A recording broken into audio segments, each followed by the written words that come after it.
Over the past 2 decades, perhaps no player has defined greatness in the NFL more than New England Patriots quarterback Tom Brady.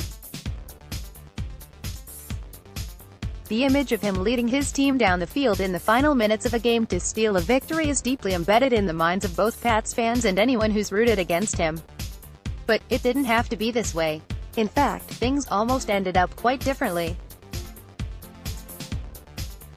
5 years before the Patriots famously nabbed Brady 199th overall in the 2000 NFL Draft, the Montreal Expos selected him in the 18th round, as a catcher out of Junipero Serra High School in California.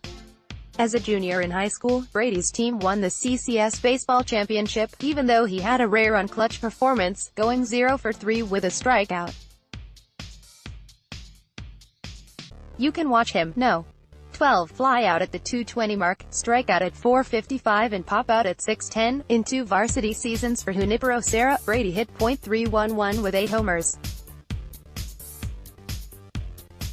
Don't let that low home run total fool you. Brady's power was so prodigious that he once hit a home run off his team's bus that woke up the bus driver.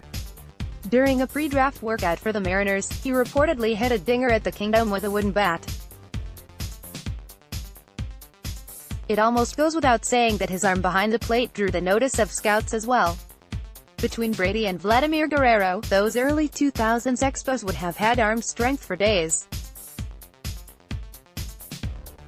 The image of Touchdown Tom in a baseball uniform clearly shows that he would have fit in well as a baseball man.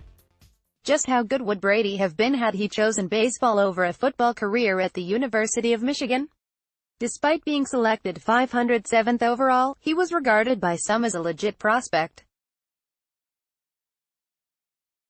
Former Expos scout John Hughes saw him as a future major leaguer. "I think he would have been a pro," Hughes said. "He had all the intangibles. He could throw, left-handed power. There is no reason to think this guy couldn't have been a big league catcher." Tom Maloney, the Expos general manager who drafted Brady, had even grander visions of his future in baseball. "I think he could have been one of the greatest catchers ever," Malone said. "I know that's quite a statement, but the projections were based on the fact we had a left-hand hitting catcher, with arm strength and who was athletic. Alas, he ended up playing football. Now that we know how that turned out, we've got to admit that was probably a pretty sound decision. Still, it's nice to know that he had a solid plan B just in case the whole greatest quarterback of all time thing didn't work out." Brady hasn't been able to completely put baseball behind him. He threw out the first pitch at Fenway Park in 2015 after winning his 4th Super Bowl, showing some rust by underthrowing catcher David Ortiz. After winning his 5th Super Bowl in 2017, he returned to the mound at Fenway. This time he at least threw catcher Dustin Pedroia a catchable ball.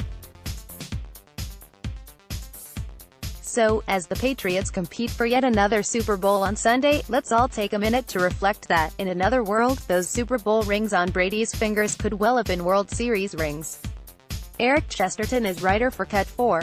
He particularly enjoys bunts against the shift, stolen bases, and celebrating his birthday with mascots at the ballpark.